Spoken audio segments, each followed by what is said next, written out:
और एक मछुआरे के पैर में बांट टकराए, उसने नीचे हाथ डाला और हाथ डालने के बाद में बांटों को निकाला। उसने कहा मजा आ गया, मछली पकड़ने की जरूरत नहीं है, सोने के बाट मिल गए, अब तो चांदी है। दूसरा मछुआरा बोला अरे नहीं नहीं, ये बाट मुझे मालूम है किसकी है, ये उसी दुकानदार की है। मैं वहीं से सामान लेता हूँ। खुदा का बहुत एक बंदा है, जब भी बोलता है सच बोलता है, जिससे बोलता है मोहब्बत से बोलता है, सामान हमेशा पूरा तोड़ करके देता है। खुदा का बहुत एक बंदा है, उसके बाटों को चुराने की जरूरत नहीं है। लाओ मुझे दो, मैं उसी को वापस लेकर के आता हूँ। अजीजाने मिल्लत इस्लामिया, अब उस दूसरे मछुआरे ने उसके बाटों को लिया और लेने के बाद वापस उसी दुकानदार के हाथों में जाकर के दे दिए। अब उस दुकानदार ने देखा अरे ये तो मेरे बाट हैं, दरिया में फेंक के आया था, फिर वापस आ गए। सुभान अल्लाह, वाह वाह वाह, फिर से वापस। अब जब बांटों को दोबारा देखा, फिर पहलो दाना की बारगाह में गया और जाने के बाद में कहा हजरत मसला हो गया। का क्या मसला? कब हजरत आपके कहने पर मैं बाटों को दरिया में फेंक के आया था, मगर ये तो फिर से मेरे पास में वापस आ गए। अब बहलोल दाना का जुमला सुनो। बहलोल दाना कहते अरे सुन, इन बाटों को तो तेरे पास में वापस आना ही था, क्योंकि तेरे हलाल की कमाई थी और मेरा रब हलाल कमाने वाले की रोजी को कभी जाया नहीं होने देगा। वाह वाह वाह, सुभान अल्लाह, सुभान अल्लाह। कमाकर तो देखो, मगर हाल तो ये है मुसलमानों हराम खोरी का कि एक भाई ने दूसरे भाई से कुछ दिन पहले की बात है, मेरे पास आए, बोले हजरत दुआ करो। क्या बात की दुआ? मेरा भाई था छोटा, उसकी शादी हुई, इतना पैसा नहीं था कि वो जेवर बनवा ले। उसने मुझसे कहा कि मेरे भाई शादी है, कुछ दिन के लिए अपना जेवर दे दो अपनी बीवी का। तो वो कहता है मैंने भाई की मोहब्बत में दे दिए। उसने मुझसे 3 महीने का टाइम मांगा, मैंने दे दिए। जब 3 महीना हो गया तो मैंने कहा भाई अब मेरे जेवर वापस कर दो।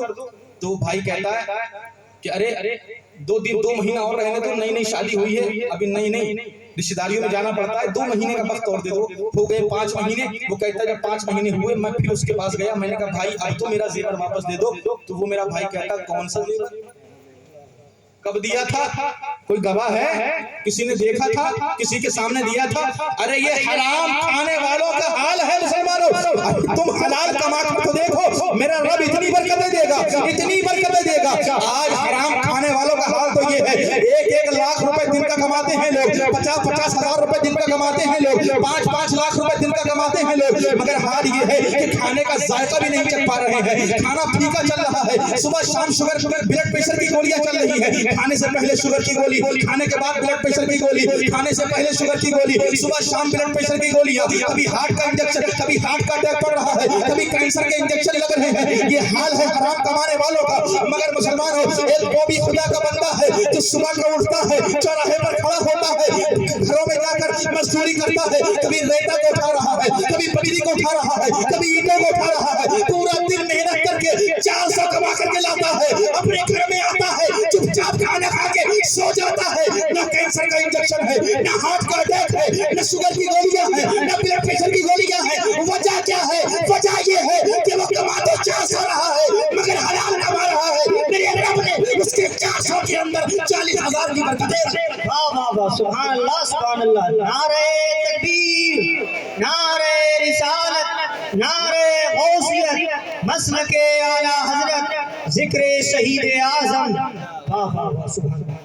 कमा कर तो देखो, जिंदाबाद सैयद साहब, जिंदाबाद। यही पैगाम इस महफिल का आप लेकर के जाएं कि इंशाअल्लाह आज से कोशिश ही करेंगे कि कमाएंगे तो हलाल कमाएंगे, बेशक, सुभान अल्लाह। खाएंगे तो हलाल खाएंगे। लोग बर्बाद करते हैं डॉक्टरों में पैसा। अगर हलाल खाने और कमाने की आदत अगर हमारी लगी तो इंशाअल्लाह वो बरकतें हासिल होंगी कि अगर हम 10,000 कमाएंगे, मेरा रब 1 लाख की बरकतें दे देगा। सुभान अल्लाह, करके तो देखो।